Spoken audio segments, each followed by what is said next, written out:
اب وہ اس قرآن پاک کی میں سمجھتا ہوں، بلکہ میں کیا سمجھتا ہوں، امام کائنات صلی اللہ علیہ وسلم نے فرمایا، صحیح مسلم کی حدیث ہے کہ آیت العظم من القرآن ہے یہ آیت الکرسی، قرآن کی سب سے زیادہ عظمت والی آیت۔ ایک آیت کے اندر اللہ تبارک و تعالیٰ نے توحید کا وہ تعارف کروایا ہے جو سورۃ الاخلاص کی تفسیر ہے۔ سورہ اخلاص کے اندر تو بس وہ 4 آیات کے اندر مختصر بات کی گئی، سورۃ الاخلاص کی تفسیر جو ہے وہ آیت الکرسی ہے۔ تو آیت الکرسی جو ہے 255 نمبر آیت سورۃ البقرہ کی، صحیح مسلم میں نبی صلی اللہ علیہ وسلم نے اس کو آیت العظم من القرآن فرمایا ہے، قرآن پاک کی سب سے عظمت والی آیت۔ تو اس سے یہ بھی پتا چل گیا کہ عظیم کا مطلب ہوتا ہے، اعظم کا مطلب ہوتا ہے عظمت والا، بڑا گروہ نہیں۔ جس طرح وہ ایک حدیث پیش کرتے ہیں سنن ابن ماجہ سے کہ سواد اعظم کو پکڑ لو، سب سے بڑی جو جماعت ہے اس کو پکڑ لو، تو بریلوی پاکستان میں کہتے ہیں ہم سب سے زیادہ ہیں، ہم حق پر ہیں، کیونکہ نبی صلی اللہ علیہ وسلم نے فرمایا کہ سواد اعظم کو پکڑ لو، سب سے زیادہ ہم ہیں۔ جو بندی بنگلہ دیش میں زیادہ ہیں، وہاں وہ کہتے ہیں سواد اعظم کا مطلب ہے جو بندی ہو جاؤ۔ اہل حدیث سعودی عرب میں زیادہ ہیں، وہ کہتے ہیں سواد اعظم کا مطلب یہ ہے کہ اہل حدیث ہو جاؤ، اور یہ مطلب نہیں بھائی ہو سواد اعظم کا۔ سواد اعظم کا مطلب ہے عظمت والا گروہ۔ وہ اس زمانے میں صحابہ کرام علیہم رضوان تھے، اور قیامت تک ایک گروہ جو قرآن سنت اجماع کو حجت مانتا ہے اور ضرورت پڑنے پر اجتہاد کا قائل ہے، وہ اہل سنت میں یا وہ اعظم گروہ ہے، تعداد چاہے اس کی تھوڑی ہو۔ آج بھی دنیا میں 2.25 ارب کرسچن ہیں، تعداد تو ان کی زیادہ ہے۔ تو مسلمانوں کے اندر بھی تعداد پہ نہیں ڈیپینڈ کر رہا، بلکہ اتھینٹسٹی کے اوپر ڈیپینڈ کر رہا ہے۔ ورنہ قرآن پاک کی سب سے لمبی جو آیت ہے وہ سورۃ البقرہ میں آگے چل کر آئے گی۔ تو اگر تعداد کا مطلب بڑا ہونا ہوتا اس کی لینتھ کا، تو پھر آیت الکرسی تو اعظم نہ ہوتی، پھر تو وہ ہوتی۔ اسی طریقے سے صحیح بخاری میں آتا ہے سورۃ العظم قرآن پاک کے اندر سورہ فاتحہ ہے۔ تو اگر تعداد کی بات ہوتی تو سورہ بقرہ سب سے بڑی ہے، اس کو سورۃ العظم ہونا چاہیے تھا، لیکن نبی صلی اللہ علیہ وسلم نے سورہ فاتحہ کو فرمایا۔ اس کا مطلب ہے عظمت والی سورت سب سے زیادہ سورہ فاتحہ ہے، یا اس کے بعد پھر سورہ اخلاص ہے۔ آپ کو شیطان جو ہے وہ نیند دلا رہا ہے، جو دیکھے نا اس کے دائیں بائیں کو سویا ہوا ہے اس کو پکڑ گیا۔ اب آپ ایک دوسرے پہ نظر بھی رکھنی ساتھ ساتھ، کیونکہ شیطان نہیں چاہے گا کہ ہمیں آیت الکرسی سمجھ آ جائے یہ کیا ہے، کیونکہ ورنہ تو عید سمجھ آ جائے گی، کائنات بنی تو عید کے لیے ہے، تو عید تو اس نے سمجھنے نہیں دینی ہمیں۔ تو آج شیطان جو ہے وہ پورا زور لگائے گا کہ یہ آیت الکرسی سمجھنا آئے۔ تو یہ آیت العظم قرآن پاک کی سورۃ البقرہ کی آیت نمبر 255 آیت الکرسی ہے۔ صحیح بخاری کے اندر ایک حدیث موجود ہے کتاب الوکالہ چیپٹر میں، امام کائنات صلی اللہ علیہ وسلم نے ارشاد فرمایا، سیدنا ابو ہریرہ رضی اللہ تعالیٰ عنہ کہتے ہیں آپ صلی اللہ علیہ وسلم نے اس بات کی تصدیق فرمائی کہ جو شخص رات کو آیت الکرسی پڑھ کر سوتا ہے، اللہ تعالیٰ اس کی حفاظت کے لیے ایک فرشتہ اس پر مقرر کر دیتا ہے، اور صبح ہونے تک اللہ تعالیٰ اس کو شیطان سے محفوظ رکھتا ہے، شیطان اس کے قریب نہیں آتا۔ یہ آیت الکرسی کی فضیلت ہے۔ تو ہمیں رات کو سوتے وقت اور صبح بھی، صبح و شام کے اذکار میں یہ آیت الکرسی شامل ہے۔ اور تیسری فضیلت سنن نسائی الکبریٰ کے اندر موجود ہے صحیح سند کے ساتھ کہ امام کائنات صلی اللہ علیہ وسلم نے ارشاد فرمایا، جو کوئی شخص فرض نماز کے فوراً بعد آیت الکرسی پڑھ لے گا، اس کے اور جنت کے درمیان صرف موت ہے، یعنی وہ بندہ مرتے ہی جنت میں داخل ہوگا جو اپنی عادت بنائے گا فرض نماز کے بعد آیت الکرسی پڑھنے کی۔ ایک ضعیف روایت ہے، لیکن ضعیف روایت اس کے سپورٹ میں لے کے آ رہا ہوں سنن بہیقی کے اندر، اس میں سیدنا علی رضی اللہ تعالیٰ سے یہ روایت ہے کہ کسی سے گفتگو کرنے سے پہلے آیت الکرسی پڑھنی ہے۔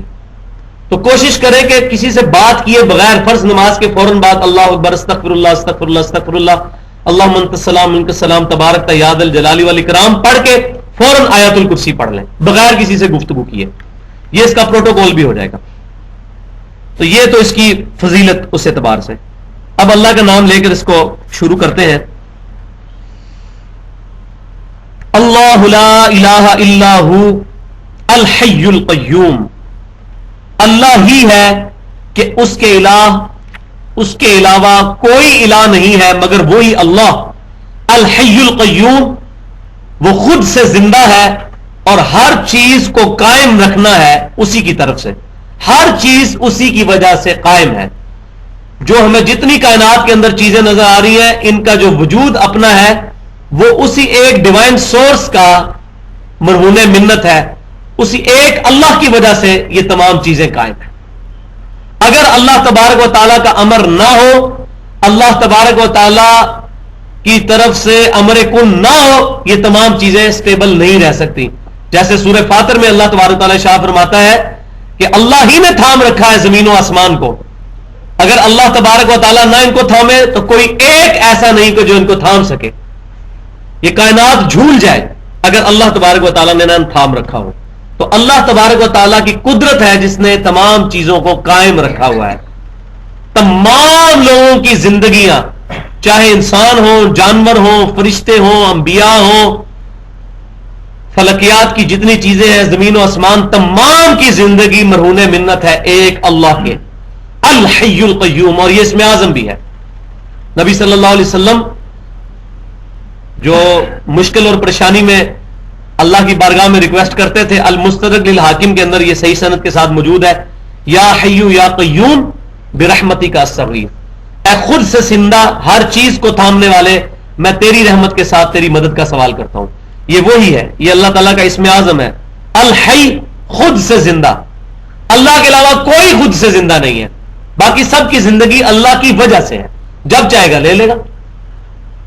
القیوم, جو سب کو زندہ رکھنے والا ہے, خود زندہ اور سب کو زندہ اور قائم رکھنے والا. لا تأخذہ سنۃ ولا نوم, نہ تو اللہ تعالیٰ کو کبھی اونگ آتی ہے اور نہ کبھی نیند آتی ہے. ہم لوگ جاگ بھی رہے ہوں, جس طرح ابھی کئی لوگ اونگ بھی رہے ہیں ساتھ ساتھ, ان سے پوچھے ہوئے کہ ہم جاگ رہے ہیں لیکن اونگ تو آ رہی ہے, غافل تو ہے. اللہ تبارک و تعالیٰ کو اونگ بھی نہیں آتی. نیند آنا تو بڑی دور کی بات ہے, اونگ بھی نہیں آتی اور نہ اس کو نیند آتی ہے. کیونکہ اگر یہ معاملہ ہو جائے, اللہ تبارک و تعالیٰ نعوذ باللہ اگر کائنات سے غافل ہو جائے تو یہ سارا سسٹم کولیپس کر جائے گا. یہ سارا ڈیپینڈنٹ ہی اللہ تعالیٰ کے اوپر ہے. تو اللہ تبارک و تعالیٰ اس سے غافل نہیں ہے. لہو ما فی السماوات و ما فی الارض, اسی کے لیے ہے, اسی کا ہے جو کچھ آسمانوں میں ہے اور جو کچھ زمین کے اندر. تو یہ قرآن کا اسلوب ہے, جب بھی یہ بات آئے گی نا فی السماوات و ما فی الارض, اس سے مراد پوری کائنات ہوگی, کیونکہ سارے آسمان اور زمین اور جو کچھ ان کے درمیان یہ سب اللہ تبارک و تعالیٰ کا ہے, اسی کی ملکیت ہے. زمین کا خصوصیت سے اس لیے ذکر ہے کہ زمین اللہ تبارک و تعالیٰ کی قدرت کا شاہکار ہے. اس طرح کا کوئی پلانٹ ابھی تک دریافت نہیں ہوا کہ جہاں پر اس طرح کی زندگی موجود ہو. ویسے تو زمین سے بہت بڑے بڑے سیارے اور ستارے موجود ہیں, لیکن قرآن میں زمین پر اس لیے زور ہے کہ یہ اللہ تعالیٰ کی قدرت کا شاہکار ہے. صرف 20 لاکھ مخلوقات تو دریافت ہو چکی ہوئی ہیں, 20 لاکھ مخلوقات اس زمین کے اوپر دریافت ہو چکی ہیں. 20 لاکھ تعداد نہیں ہے, سپیشیز کی بات کر رہا ہوں. مثلا گھوڑا ایک مخلوق, گدھا دوسری مخلوق, کوا تیسری مخلوق, چیل چوتھی مخلوق. اس طریقے سے اگر گننا شروع کریں تو جانور اور پودے اور یہ چرند پرند اور حشرات ملا کر 20 لاکھ مخلوقات بنتی ہیں جو زمین پہ دریافت ہو چکی ہیں. اس روئے ارض پہ 1 انچ بھی ایسا نہیں ہے جہاں پر کوئی نہ کوئی زندہ مخلوق موجود نہ ہو. ایون ہماری یہ کھال ہے, اس کے اوپر بھی بیکٹیریا پل رہے ہیں جو ہمیں نظر نہیں آتے. تمام کی تمام چیزیں اللہ تبارک و تعالیٰ سے رزق مانگتی ہیں, اللہ تعالیٰ ان کا رزق پورا کرتا ہے. ایک دہی کے کپ کے اندر 6 ارب بیکٹیریا ہیں, more than the human population on the face of earth. دنیا میں جتنے لوگوں کی تعداد ہے اس سے زیادہ بیکٹیریا ایک دہی کے کپ کے اندر موجود ہے. وہ رزق کس سے لے رہے ہیں؟ ایک اللہ سے. اس وقت کائنات کے اندر 250 ارب 250 بلین گلیکسیز دریافت ہو چکی ہیں.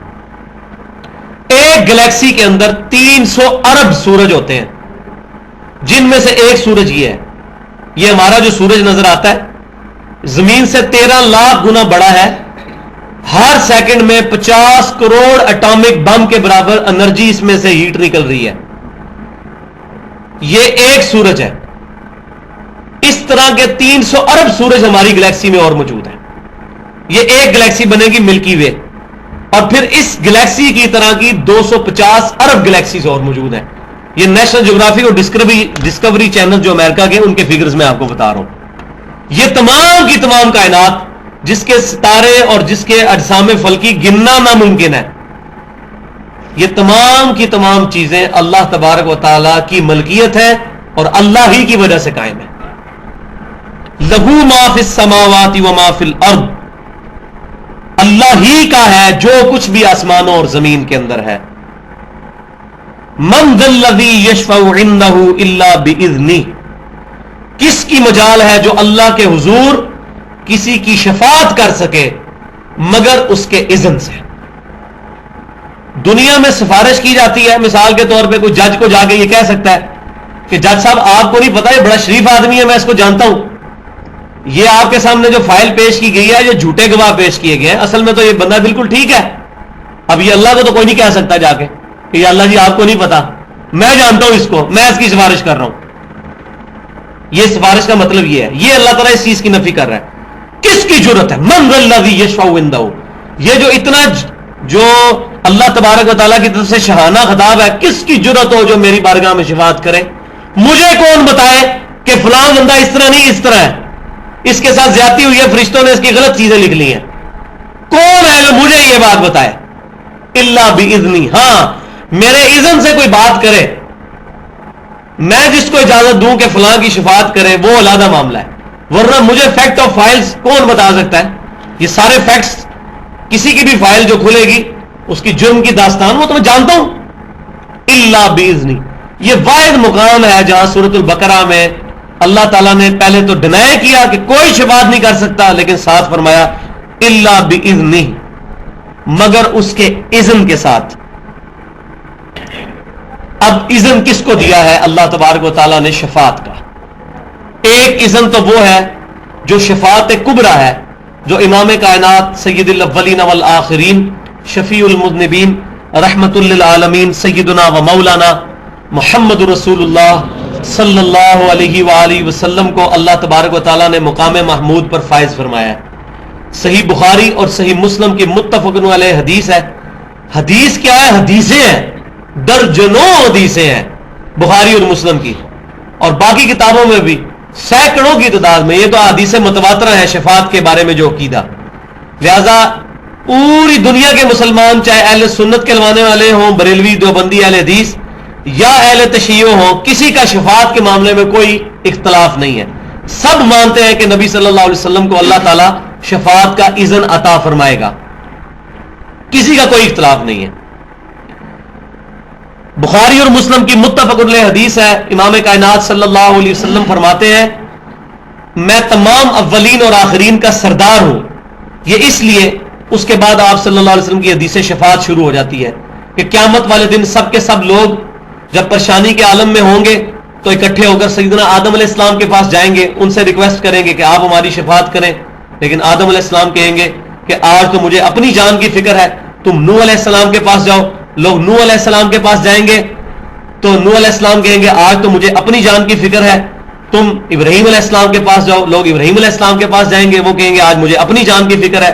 موسیٰ علیہ السلام کے پاس جاؤ. اس طریقے سے مختلف احادیث میں مختلف الفاظ ہیں.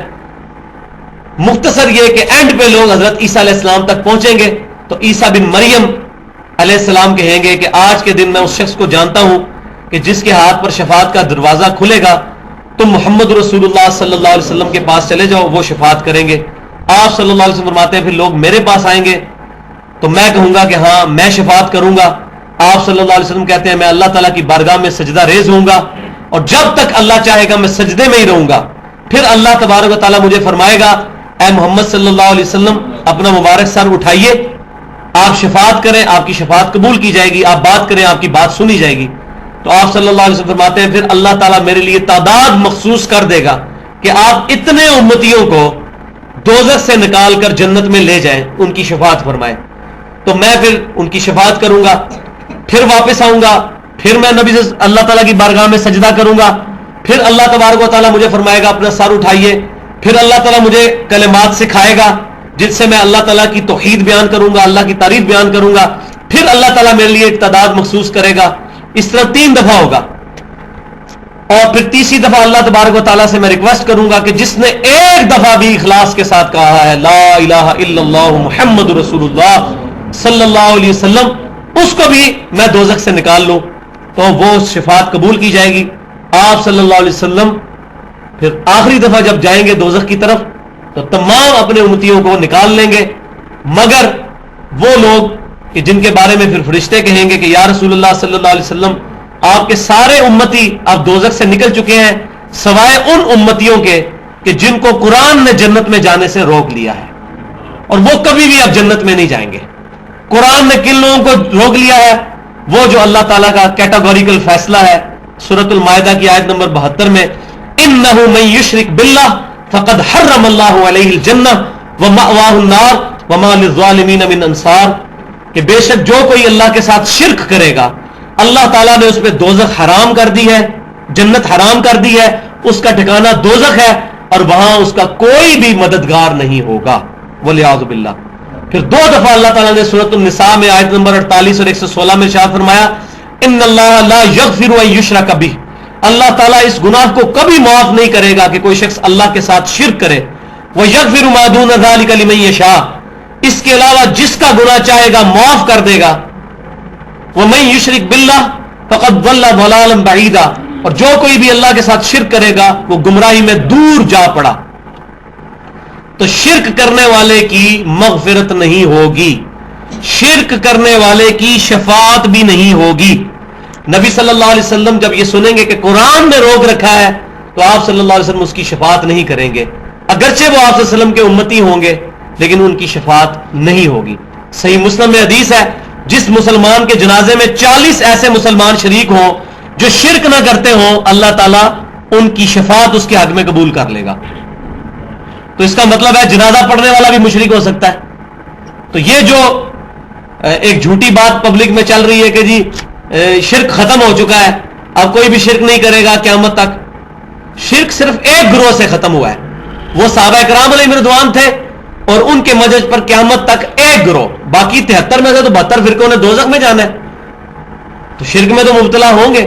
ایک گروہ شرک سے محفوظ رہے گا قیامت تک، اسی کی شفاعت نبی صلی اللہ علیہ وسلم نے کرنی ہے. ورنہ آپ کیوں فرما رہے ہیں کہ جس کا جنازے میں 40 مسلمان ایسے شریک ہوں جو شرک نہ کرتے ہوں؟ جنازہ تو پڑھتا ہی مسلمان ہے، اس کا مطلب مسلمان بھی شرک کر سکتا ہے. اس پہ ہمارا پورا پمفلٹ ہے ریسرچ پیپر، دعا صرف ایک اللہ ہی سے، وہ ٹاپک نہیں ہے. تو آپ صلی اللہ علیہ وسلم نے حدیث شفاعت کے بعد پھر آپ نے آیت تلاوت فرمائی. صحیح بخاری اور مسلم میں آتا ہے سورہ بنی اسرائیل کی وہ آیت عسیٰ ان یبعثک ربک مقاما محمودا، اے محبوب صلی اللہ علیہ وسلم ان قریب آپ کا رب آپ کو اس جگہ پر فائز کرے گا مقام محمود پر، یعنی ایسے مقام پر جہاں لوگ آپ کی تعریف بیان کریں گے. تو یہ مقام محمود کا ذکر قرآن میں بھی موجود ہے، یہ نبی صلی اللہ علیہ وسلم کی شفاعت کا ذکر ہے. صحیح بخاری اور مسلم کی حدیث سے ہمیں یہ بات پتہ چلی. اسی طریقے سے صحیح مسلم کے اندر یہ حدیث موجود ہے، نبی صلی اللہ علیہ وسلم ایک دفعہ بیٹھے ہوئے آپ صلی اللہ علیہ وسلم نے رونا شروع کر دیا پچھلے انبیاء کرام کو یاد کر کے کہ پچھلے انبیاء کرام علیہ السلام نے اپنی امتوں کے بارے میں کیا کیا بات کی. یا قیامت والے دن عیسیٰ علیہ السلام کہیں گے اللہ یہ میرے امتی تیرے بندے ہیں، چاہے ان کو عذاب دے چاہے ان کو چھوڑ دے، یعنی وہ اللہ نے برات کریں گے. لیکن نبی صلی اللہ علیہ وسلم یہ بات کرتے کرتے آپ صلی اللہ علیہ وسلم نے رونا شروع کر دیا اور آپ نے کہا اے اللہ میری امت میری امت میری امت. اسی وقت پھر اللہ تبارک تعالیٰ نے سیدنا جبرائیل علیہ السلام کو بھیجا. یہ حدیث صحیح مسلم کتاب الایمان میں موجود ہے. اور جبرائیل علیہ السلام نے آ کر نبی صلی اللہ علیہ وسلم کو تسلی دی کہ اللہ تعالیٰ فرماتا ہے کہ اے نبی صلی اللہ علیہ وسلم ہم آپ کو آپ کی امت کے معاملے میں راضی کر دیں گے اور آپ صلی اللہ علیہ وسلم کو آپ کی امت کے معاملے میں غمناک نہیں ہونے دیں گے. تو آپ صلی اللہ علیہ وسلم کو شفاعت کا اللہ تبارک تعالیٰ نے اذن عطا فرمایا. قرآن پاک میں بھی ہے وَلَسَوْفَ يُعْطِيكَ رَبُّكَ فَتَرْضَىٰ، اے محبوب صلی اللہ علیہ وسلم آپ کا رب آپ کو اتنا دے گا کہ آپ اپنے رب سے راضی ہو جائیں گے. تو آپ صلی اللہ علیہ وسلم کو شفاعت کا اختیار دیا گیا. لیکن بخاری اور مسلم کی حدیث ہے امام کائنات صلی اللہ علیہ وسلم نے فرمایا ہر نبی کو اللہ تعالیٰ نے ایک دعا دی تھی، اس نبی نے وہ دعا دنیا میں ہی کر لی. میں نے ایک وہ مقبول دعا اپنی امت کے لیے سنبھال کر رکھی ہے، میں اس دعا کے ذریعے اپنی امت کی شفاعت کروں گا قیامت والے دن، اور میری شفاعت سے میرے ہر امتی کو فائدہ پہنچے گا سوائے اس شخص کے کہ جس نے اللہ کے ساتھ کسی قسم کا شرک کیا ہوگا. مشرک کو نبی صلی اللہ علیہ وسلم کی شفاعت کوئی نہیں ملنی، چاہے وہ نعرہ لگاتا رہے غلامی رسول میں موت بھی قبول ہے۔ اگر وہ نبی صلی اللہ علیہ وسلم کا گستاخ ہے، نبی صلی اللہ علیہ وسلم کی تعلیمات کے برخلاف وہ اللہ تعالیٰ کی ذات و صفات میں شرک کر رہا ہے، اس کے لیے کوئی شفاعت نہیں ہے۔ اسی طریقے سے ایک بہت زبردست حدیث جامعہ ترمذی میں موجود ہے، سیدنا انس بن مالک رضی اللہ تعالی عنہ کہتے ہیں یا رسول اللہ صلی اللہ علیہ وسلم میں آپ کی شفاعت کا طلبگار ہوں، تو قیامت والے دن میں آپ کو کہاں پر تلاش کروں؟ جامعہ ترمذی میں بہت زبردست یہ حدیث میں نے آج ہی پڑھی ہے، مجھے بڑا مزہ آیا، میں نے کہا یہ میں حدیث ضرور بیان کروں۔ پہلے سنی سنائی تھی، لیکن پہلے ہم سنا کے سننی تھے، آپ پڑھ لکھ کے سننی ہے، تو سنی سنائی چیز بیان نہیں کرنی چاہیے جب تک خود صحیح سند کے ساتھ پڑھ نہ لیں۔ تو حضرت انس نے کہا، سیدنا انس رضی اللہ تعالیٰ نے عرض کی کہ اللہ کے نبی میں آپ کی شفاعت کا طلبگار ہوں، تو قیامت والے دن میں آپ کو کہاں پر تلاش کروں؟ تو آپ صلی اللہ علیہ وسلم نے فرمایا کہ مجھے تم پل صراط پہ ڈھونڈ لینا، میں پل صراط پر ہوں گا، اپنے امتیوں کو وہاں سے گزار رہا ہوں گا۔ تو انہوں نے کہا یا رسول اللہ صلی اللہ علیہ وسلم اگر میں پل صراط پہ آپ کو نہ مل سکوں تو میں پھر آپ کو کہاں پر تلاش کروں؟ تو آپ نے فرمایا اگر میں پل صراط پر نہ ہوا تو میں پھر میزان اعمال پر ہوں گا، جہاں میزان اعمال نامے تولے جا رہے ہوں گے وہاں پر میں ہوں گا۔ ان کا یا رسول اللہ صلی اللہ علیہ وسلم اگر میں وہاں بھی آپ کو نہ پاؤں تو آپ صلی اللہ علیہ وسلم فرمایا پھر مجھے حوض کوثر پہ تلاش کر لینا، میں اپنے پیاسے امتیوں کو مشروب پلا رہا ہوں گا۔ تو انہوں نے کہا یا رسول اللہ صلی اللہ علیہ وسلم اگر میں وہاں بھی آپ کو نہ پاؤں تو آپ نے فرمایا نہیں، ان 3 جگہوں کے علاوہ میں کہیں اور نہیں ہوں گا، میں انہی 3 جگہوں پر ہوں گا۔ تو آپ صلی اللہ علیہ وسلم کی شفاعت کے حقدار جو لوگ بنیں گے وہ لوگ ہوں گے جنہوں نے قرآن سنت اجماع کو حجت مانا ہوگا، ورنہ میں نے بخاری اور مسلم کی حدیث کئی دفعہ بتائی کہ آپ صلی اللہ علیہ وسلم آتے ہیں قیامت والے دن میرے حوض کوثر پہ کچھ میرے امتی لائے جائیں گے، میں ان کو جب پانی پلانے لگوں گا، وہ مشروب پلانے لگوں گا، ان کے اور میرے درمیان دیوار کھڑی کر دی جائے گی اور مجھے کہا جائے گا کہ اے اللہ کے نبی آپ کو نہیں پتا آپ کی وفات کے بعد انہوں نے دین میں بدعتیں جاری کر دی تھی اور دین سے الٹے قدم پھر گئے تھے، ہوں گے آپ کے امتی کیونکہ ان کے عزائے وضو چمک رہے ہوں گے، آپ پہچان لیں گے یہ میرے امتی ہیں، لیکن نبی صلی اللہ علیہ وسلم کو کہا جائے گا انہوں نے دین میں بدعتیں داخل کر دی تھی، یہ دین سے الٹے قدم پھر گئے تھے۔ آپ صلی اللہ علیہ وسلم اس وقت فرمائیں گے سحقن سحقن لمن غیر بعدی، دوسری روایت میں آتا ہے سحقن سحقن لمن بدل بعدی، ان پر پھٹکار ہو، ان کو مجھ سے دور کر دو جنہوں نے میری وفات کے بعد میرے دین کو بدل دیا۔ تو یہ شفاعت اتنی سوکھی نہیں ملنے کی جب تک عقیدے اور نظریات اس مطابق نہیں ہوں گے جو آپ صلی اللہ علیہ وسلم کی مبارک تعلیمات ہیں۔ تو آپ صلی اللہ علیہ وسلم کی شفاعت انشاءاللہ ملے گی۔ اور یہاں وہ حدیث بھی جو مجھے پرسنلی بہت پسند ہے، صحیح مسلم کی حدیث ہے کتاب الصلاح میں 1094 نمبر انٹرنیشنل نمبرنگ کے اندر کہ امام کائنات صلی اللہ علیہ وسلم کو سیدنا ربیعہ بن کعب رضی اللہ تعالیٰ عنہ وضو کروایا کرتے تھے۔ ایک دن آپ صلی اللہ علیہ وسلم نے ان سے کہا سل ربیعہ، مانگ ربیعہ کیا مانگتا ہے؟ تو انہوں نے بھی کیا بات خوب دعا کے لیے نبی صلی اللہ علیہ وسلم سے عرض کی، اے اللہ کے نبی صلی اللہ علیہ وسلم میں جنت میں آپ کا پڑوس مانگتا ہوں۔ آپ صلی اللہ علیہ وسلم نے کہا اس کے علاوہ بھی کچھ مانگ لیں، انہوں نے کہا یا رسول اللہ بس مجھے جنت میں آپ کا پڑوس چاہیے۔ ہماری طرح کو ہوتا دنیا دار تو اور چیزیں بھی مانگتا، لیکن نبی صلی اللہ علیہ وسلم سے انہوں نے کہا کہ آپ بس اس کے لیے میرے لیے دعا فرما دیں۔ تو آپ صلی اللہ علیہ وسلم نے فرمایا کہ پھر تو کثرت سجود کے ساتھ میری مدد کر، یعنی یہ نہیں ہے کہ بغیر کیے ہوئے کچھ مل جائے گا، یعنی نمازوں میں پابندی رکھ، کثرت سجود کے ساتھ میری مدد کر، یعنی تیری اللہ کی بارگاہ میں تو میں سفارش کر دوں گا لیکن نیک امال بھی، اپنے کرتوت بھی ایسے کر کہ اس کی وجہ سے تو وہاں تک پہنچ جائے، تو کثرت سجود کے ساتھ میری مدد کر۔ تو اس سے یہ پتا چلا کہ صحابہ کرام علیہم رضوان جنت کے مشتاق تھے، لہذا جو چند صوفیاء کا یہ غلط کنسپٹ ہے، سب صوفیاء کا تو نہیں میں کہتا لیکن چند صوفیاء کا، وہ کہتا ہے کہ سانو جنت نہیں چاہیے تھی، اسی تے اللہ سے عبادت کرتے ہیں کرنے سانو دوزخ دا کوئی ڈر نہیں، تو یہ عقیدہ صراحتاً باطل قرآن اور سنت کے خلاف ہے۔ اور ادھر ہی وہ واقعہ جو بڑا مشہور ہے تذکرۃ الاولیاء کتاب کے اندر، شیخ فرید الدین عطار نے 800 سال پہلے ایک کتاب لکھی ہے جس میں انتہائی خطرناک یہ واقعہ لکھا ہوا ہے کہ رابعہ بصریہ کے بارے میں، پتہ نہیں اس بیچاری نے یہ کہا بھی ہے کہ نہیں، وہ تو فوت ہو چکی ہیں اللہ کی بارگاہ میں، ہم ان کو تو کچھ برا نہیں کہتے لیکن ان کی باتیں جو کتاب میں موجود ہیں ہم وہ تو بیان کریں گے، لوگوں کو بتائیں گے غلطی کیا ہے۔ اللہ تعالیٰ بھی عیسائیوں کی غلطیاں بتاتا ہے، مشرکین مکہ کی غلطیاں بتاتا ہے، ہمیں بھی مسلمانوں کی جو غلطیاں وہ پوائنٹ آؤٹ کرنی چاہیے بغیر کسی پر گالی گلوچ کیے ہوئے۔ غلطی بتائیں گے تو کوئی اصلاح کرے گا۔ ایک قادیانی کو یہ بتائیں گے نہیں ختم نبوت کا کیا مطلب ہے، جی جو جتنا لگے انہوں لگا رہنے دو، اس کو کیسے سمجھ آئے گی؟ تو رابعہ بصریہ نے ایک دن ایک ہاتھ میں پانی اٹھایا ہوا ایک آدمی اس نے آگ اٹھائی ہوئی تو لوگوں نے پوچھا کہاں جا رہی ہے؟ اس نے کہا جی میں یہ پانی سے دوزخ کی آگ بجھانا چاہتی ہوں اور اس آگ سے میں جنت کو آگ لگانا چاہتی ہوں تاکہ لوگ جنت دوزخ کی وجہ سے نہیں اللہ کی وجہ سے اللہ کی عبادت کریں. استغفر اللہ واتوب الیہ والعیاذ باللہ تعالی. اب لوگ یہ پہلے ہم بھی واقعات آج سے 2-3 سال پہلے بیان کر کے بڑا جھومتے تھے ہاں جی کیا توحید ہے جی, کھیت مٹی توحید ہے, یہ توحید ہے, یہ تو گستاخی ہے. ایمان والے تو جنت میں نبی کا پڑوس مانگ رہے ہیں اور نبی صلی اللہ علیہ وسلم بھی یہ بھی نہیں کہہ رہے کہ جنت میں آگ لا. اور مزے کی بات ہے اس صحابی کا نام ہے ربیہ, تو میں کہتا ہوں میرا عقیدہ ربیہ کے ساتھ ہے, رابعہ بصری کے ساتھ نہیں ہے. رابعہ اور ربیہ دونوں ایک جیسے ہی نام ہے. ہم ربیہ کے ساتھ ہیں, رابعہ کے. ہم بھی دعا کرتے ہیں کہ اللہ تعالی ہمیں جنت میں امام کائنات صلی اللہ علیہ وسلم کا پڑوس نصیب فرمائے. اور جنت میں سب سے بڑی دولت اللہ تعالیٰ کا دیدار ہے. وہ جنت میں جائے بغیر ہونا کوئی نہیں ہے. تو جو یہ کہہ رہے ہیں میں اللہ کے لیے عبادت کرتا ہوں تو اللہ جنت میں ہی دیدار کروائے گا, دوزخ میں اللہ کا دیدار کوئی نہیں ہونا. تو جنت میں جانا ضروری ہے اللہ کے دیدار کے لیے. لہذا جنت دوزخ کے بارے میں اس طرح کی گفتگو کرنا اور منہ سے اول فول بکنا یہ سخت جرم ہے. بکنا تو بڑا چھوٹا لفظ ہے, میں کہتا ہوں یہ کفر بولنا, یہ کفریات ہے. جنت کی توہین کرنا, جنت کی توہین اللہ کی توہین ہے نعوذ باللہ, کیونکہ اللہ کی رحمت کا جو مقام ہے وہ جنت ہے. میں نے شفاعت کے اوپر کافی ڈیٹیل کے ساتھ گفتگو کی الحمدللہ. یعلم ما بین ایدیہم وما خلفہم, اللہ تعالیٰ جانتا ہے جو ان سے پہلے ہو چکا اور جو ان کے بعد ہونے والا ہے. یعنی جس کی شفاعت آپ کر رہے ہو یا جو شفاعت کرنے والا ہے اس کے اپنے معاملات بھی اللہ تعالیٰ جانتا ہے, جو پہلے کر رہا ہے جو بعد میں ہونے والا ہے. اللہ کو کون بتائے کہ یا اللہ اس کی شفاعت قبول کر لے میری طرف سے, اس بیچارے نے یہ نہیں کیا. اللہ تو جانتا ہے جو کچھ آگے کیا جو کچھ پیچھے چھوڑ گیا ہے. ولا يحيطون بشيء من علمه الا بما شاء, اللہ تعالیٰ کے علم میں سے کوئی بھی کسی چیز کا احاطہ نہیں کر سکتا. اور خصوصاً فرشتوں کی طرف اشارہ ہے کہ وہ اللہ کے علم میں سے کسی چیز کا احاطہ نہیں کر سکتے مگر جو اللہ چاہتا ہے. جو اللہ تعالیٰ چاہے گا وہ احاطہ کروا دے گا.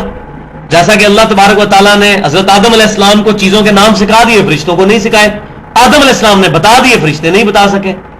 اس طرح فرشتوں کو کئی چیزیں سکھا دی, انبیاء کرام کو کئی سکھا دی. حضرت خضر علیہ السلام کو اللہ تعالیٰ نے وہ 3 چیزیں سکھا دی جو سورۃ الکہف میں آتی ہے. حضرت موسیٰ علیہ السلام کو نہیں پتا تھی, حضرت موسیٰ علیہ السلام نے حضرت خضر علیہ السلام سے سیکھی. ایک نبی کو بتا دی, دوسرے کو نہیں بتائی تھی. تو اللہ تبارک و تعالیٰ جس کو چاہتا ہے اپنے علم میں سے جتنا چاہتا ہے وہ عطا فرما دیتا ہے. یہاں بھی اللہ تعالیٰ نے علم کا لفظ استعمال کیا, لہٰذا یہ علم غیب بولنا کہ کسی نبی کے پاس علم غیب ہوتا ہے اس میں کوئی حرج نہیں ہے اگر عقیدہ یہ ہو کہ اللہ تبارک و تعالیٰ جو عطا فرماتا ہے. عالم الغیب صرف اللہ ہے, عالم الغیب والشہادہ وہ اللہ ہے. علم غیب کا لفظ بولا جا سکتا ہے, میں نے حدیث بھی بتائی تھی. الا بما شاء, جتنا اللہ تعالیٰ چاہتا ہے اتنا علم کے اوپر ان کو جو ہے مطلع کر دیتا ہے. وسع کرسیہ السماوات والارض, اور اللہ تبارک و تعالیٰ کی کرسی نے زمینوں کو اور زمین کو اور آسمانوں کو گھیر رکھا ہے. ولا یعودہ حفظہما, اور اللہ تعالیٰ کو زمین و آسمان کی حفاظت کوئی مشکل نہیں ہے اتنی بڑی کائنات کی. ولا یعودہ حفظہما, اس کی حفاظت اللہ پر کوئی مشکل نہیں. ہم تو گھر میں ماشاءاللہ میرے 3 بچے ہیں, مجھے پتا ہے ایک بچے کو سنبھالنا مشکل کام ہے. تو زمین و آسمان کی ساری مخلوقات کو سنبھالنا, ان کی حفاظت کرنا, اللہ تبارک و تعالیٰ کہتا ہے مجھے کوئی بار نہیں اس کے اوپر, کوئی مشکل نہیں ہے. وَهُوَ الْعَلِيُّ الْعَظِيمُ, اور وہی ہے سب سے بلند. العلی بلند ہے, العظیم عظمت والا ہے. یہاں پر یہ اسماء و صفات کا تھوڑا سا مسئلہ میں ایڈریس کر دوں. یہاں پہ یہ لفظ آیا وسع کرسیہ السماوات والارض, اللہ تعالیٰ کی کرسی نے آسمانوں کو اور زمین کو گھیر رکھا ہے. زمین و آسمان سموئے ہوئے ہیں اللہ کی کرسی میں. اب بعض لوگ اس کی تعویل کرتے ہیں کہ اس کرسی سے مراد بادشاہت ہے, حالانکہ اہل سنت کا یہ عقیدہ ہے کہ وہ اللہ تعالیٰ کی جو صفات قرآن میں آئی ہیں ان کی تعویل کیے بغیر ان پر بغیر کیفیت کے ایمان رکھتے ہیں. جبکہ اہل بدعت جو ہے جہمیہ, ان کا یہ عقیدہ ہے کہ وہ اللہ تبارک و تعالیٰ کی صفات کی تعویل کرتے ہیں. مثال کے طور پر صحیح بخاری اور مسلم میں حدیث آتی ہے کہ اللہ تبارک و تعالیٰ نے حضرت آدم علیہ السلام کو اپنے ہاتھوں سے پیدا کیا, یہ کیٹاگوریکل مینشن ہے, اور اشارتاً قرآن میں بھی ہے کہ اللہ تعالیٰ نے شیطان سے کہا کہ تو اس کو سجدہ کیوں نہیں کرتا جس کو میں اپنے ہاتھوں سے میں نے بنایا. تو اب جو جہمی ہیں ان کا یہ عقیدہ ہے کہ اللہ تعالیٰ کے ہاتھ نہیں ہے, ہاتھ سے مراد قدرت ہے, جبکہ اہل سنت یہ کہتے ہیں کہ اللہ تعالیٰ کے ہاتھ ہیں لیکن اس طرح کے نہیں ہیں, اس کی شان کے لائق جیسے ہیں. ہاتھ ہم مانتے ہیں لیکن ان کی مثال نہیں دیتے. لیس کمثلہ شیء وہو السمیع البصیر, اللہ کی مثل کوئی شے نہیں ہے اور وہی سننے والا اور دیکھنے والا ہے. تو اہل سنت اور اہل بدعت کا یہ فرق ہے. اہل بدعت کا, جہمیہ کا, کہ وہ اللہ تعالیٰ کی صفات کی تعویل کرتے ہیں. اس میں دو حدیثیں بیان کر کے تو اس کو کنکلوڈ کرتا ہوں. ایک تو جامعہ ترمذی میں ابواب الزکات, کتاب الزکات چیپٹر میں ایک حدیث موجود ہے, اور یہ حدیث بخاری اور مسلم میں بھی ہے, لیکن ترمذی میں امام ترمذی نے اس پہ کامنٹس بھی کیے ہیں جو میں نے آپ کو سنانے ہیں. بخاری اور مسلم کی متفق علیہ حدیث ہے جو امام ترمذی بھی لے کر آئے ہیں کہ جب کوئی شخص اللہ کی راہ میں صدقہ کرتا ہے, اگرچہ ایک لقمہ ہی صدقہ کرے, اللہ تعالیٰ اپنا دایاں ہاتھ آگے بڑھا کر اس لقمے کو پکڑ لیتا ہے اور اس کی پرورش کرتا ہے جس طرح تم میں سے کوئی گھوڑے کی پرورش کرتا ہے, یہاں تک کہ وہ لقمہ اور پہاڑ کے برابر ہو جاتا ہے. یعنی اللہ تعالیٰ اس کے اخلاص کی وجہ سے وہ اور کے برابر, پہاڑ کے برابر اس کا وزن کر دیتا ہے, اس کو وہ اجر عطا فرماتا ہے. اس کے اوپر امام ترمذی پھر بحث کرتے ہوئے لکھتے ہیں کہ یہاں پر جو آیا کہ اللہ تعالیٰ دائیں ہاتھ سے پکڑتا ہے, تو قرآن اور حدیث میں جہاں بھی اللہ تعالیٰ کے ہاتھ, اللہ تعالیٰ کی پنڈلی, اللہ تعالیٰ کا چہرہ, اللہ تعالیٰ کی انگلیاں, اللہ تعالیٰ کی آنکھیں, یہ تمام چیزیں بخاری مسلم اور قرآن پاک میں موجود ہیں. ہم ان تمام چیزوں کو مانتے ہیں بغیر ان کی کوئی تمثیل یا مثال بیان کیے ہوئے. جبکہ جو جہمیہ ہے وہ ان کی تعویل کرتے ہیں, وہ کہتے ہیں ہاتھ سے مراد قدرت ہے, ٹھیک ہے, آنکھوں سے مراد قوت بصارت ہے, آنکھیں نہیں ہیں. تو یہ انہوں نے کہا کہ جہمیہ نے ان کی وہ تعویل کی جو اہل سنت میں سے کسی نے نہیں کی. اہل سنت کے امام مالک پورا, بلکہ امام ترمذی نے یہ الفاظ لکھے ہیں, اہل سنت و جماعت کے امام مالک, امام سفیان بن عیینہ, عبداللہ بن مبارک رحمہم اللہ اور باقی ائمہ اہل سنت یہ کہتے ہیں ہم اللہ کی تمام صفات کو مانتے ہیں بغیر ان میں کوئی تعویل کیے ہوئے, بغیر اس کی کوئی مثال بیان کیے ہوئے. اور اسی میں سے ایک عقیدہ یہ ہے کہ اللہ تعالیٰ اپنے عرش پر مستوی ہے جیسا کہ اس کی شان کے لائق ہے. ہم اس کی کوئی تعویل نہیں کرتے کہ اللہ تعالیٰ عرش پر مستوی نہیں, بلکہ اللہ نے غلبہ فرمایا عرش پہ, جیسا کہ المحند علی المفند کے اندر شیخ خلیل سہارنپوری نے 1906 کے اندر اپنے عقیدوں میں لکھا, علماء دیوبند کے 35 علماء کے اس پہ سائن ہے کہ ہم اللہ تعالیٰ کو جو عرش پہ مانتے ہیں تو اگرچہ, اچھا انہوں نے بھی یہ بات مانی ہے, اگرچہ سلف نے اس کی کوئی تعویل نہیں کی, لیکن ہم بعد والے علماء نے لوگوں کو سمجھانے کے لیے, تاکہ لوگوں کو یہ بات سمجھ آئے, لوگوں کو سمجھانے کی کیا ضرورت ہے. اللہ تعالیٰ تو سورہ آل عمران کی 7 نمبر آیت میں فرما رہا ہے کہ متشابہات کے پیچھے وہ لوگ رکھتے ہیں جن کے دلوں میں کجی اور ٹیڑھ پن ہوتا ہے. تو یہ تو متشابہات ہیں, ان کے پیچھے لگنے کی کیا ضرورت ہے. کہتے ہیں بعد کے لوگوں نے پھر اس کی تفسیر بیان کی کہ اللہ تعالیٰ نے حضرت آدم علیہ السلام کو اپنے ہاتھوں سے نہیں بنایا بلکہ قدرت سے بنایا. اللہ تعالیٰ عرش پہ مستوی نہیں ہوا بلکہ اس سے مراد ہے اللہ تعالیٰ نے عرش پر قبضہ فرمایا. تو اس طریقے سے تعویل کرنا یہ اہل سنت کا عقیدہ نہیں ہے. امام بخاری رحمۃ اللہ علیہ تقریباً 200 حدیثیں لے کے آئے اپنے آخری چیپٹر میں کتاب التوحید میں, اس کا نام بھی ہے کتاب التوحید, رد جہمیہ کے اوپر کہ جہمیوں کے عقیدے کیا ہیں اور اہل سنت کے عقیدے. تو اہل سنت اللہ تعالیٰ کو عرش پر مستوی مانتے ہیں اپنی شان کے لائق, اور اس کی کوئی تعویل بیان نہیں کرتے کہ جی عرش پہ ہونے سے مراد جو ہے وہ غلبہ ہے, نعوذ باللہ من ذالک. اسی طریقے سے جامعہ ترمذی میں ایک اور حدیث بھی موجود ہے, سورۃ الحدید کی تفسیر, کتاب التفسیر چیپٹر میں, هو الاول والآخر والظاہر والباطن. اس آیت کی تفسیر میں ایک ضعیف روایت امام ترمذی لے کے آئے ہیں. انہوں نے کہہ بھی دیا روایت ضعیف ہے, لیکن اس کے آگے انہوں نے گفتگو کی ہے. اس ضعیف روایت میں یہ ہے کہ تم جہاں کہیں بھی زمین میں رسی پھینکو گے وہ اللہ تعالیٰ تک ہی پہنچے گی. تو اس کی انہوں نے تفسیر بیان کی کہ اس سے مراد یہ ہے کہ زمین و آسمان میں جہاں بھی کوئی شخص چلا جائے اللہ تعالیٰ کی علم, قدرت اور اللہ تبارک و تعالیٰ کی سمع اور بصارت, اللہ کی صفات سے باہر نہیں نکل سکتا. البتہ اللہ تبارک و تعالیٰ اپنے عرش پر مستوی ہے جیسا کہ اس کی شان کے لائق ہے. تو اللہ تعالیٰ اپنے عرش پہ ہوتے ہوئے بھی اپنی مخلوق سے غافل نہیں ہے. اللہ تبارک و تعالیٰ اپنے عرش پر مستوی ہوتے ہوئے بھی زمین پہ چلنے والی ایک چیونٹی کے پاؤں سے جو آواز نکلتی ہے جو ہم نہیں سن سکتے اس کو بھی سننے پر قادر ہے. اللہ تبارک و تعالیٰ اپنے عرش پر مستوی ہوتے ہوئے بھی ہماری رگے جاں سے بھی زیادہ ہمارے قریب ہے. اللہ تبارک و تعالیٰ اپنے عرش کا پابند بھی نہیں ہے. ہر رات بخاری اور مسلم کی متفق علیہ حدیث ہے تہائی رات کے بعد اللہ تعالیٰ آسمان دنیا پہ نزول فرماتا ہے اور فرماتا ہے کوئی بخشش مانگنے والا میں اسے بخش دوں, ہے کوئی مجھ سے رزق مانگنے والا میں اس کو رزق عطا فرماؤں. اور یہ طلوع فجر تک اللہ تعالیٰ کی طرف سے آواز آتی رہتی ہے. اور اس کی شان کے لائق ہمارا عقیدہ ہے کہ اللہ تعالیٰ نزول فرماتا ہے اور قیامت والے دن اللہ تعالیٰ اس دنیا پر بھی نزول فرمائے گا. وَجَاءَ رَبُّكَ وَالْمَلَكُ صَفًّا صَفًّا, قیامت والے دن فرشتے بھی اور اللہ تعالیٰ بھی کتار در کتار اس دنیا پر نزول فرمائیں گے. تو ان تمام عقیدوں پر ہم ایمان لاتے ہیں لیکن ان کی تعویل نہیں بیان کرتے. یہی اہل سنت کا اور جہمیہ کا اہل بدعت کا فرق ہے. اللہ تعالیٰ سے دعا ہے کہ قرآن و سنت کی تعلیمات پر صحیح معنوں میں عمل کر کے دوسرے بھائیوں تک پہنچانے کی توفیق عطا فرمائے. محفل سے اٹھنے کی دعا پڑھیں. سبحانک اللہم و بحمدک اشہد ان لا الہ الا انت استغفرک و اتوب الیک وما علینا الا البلاغ المبین.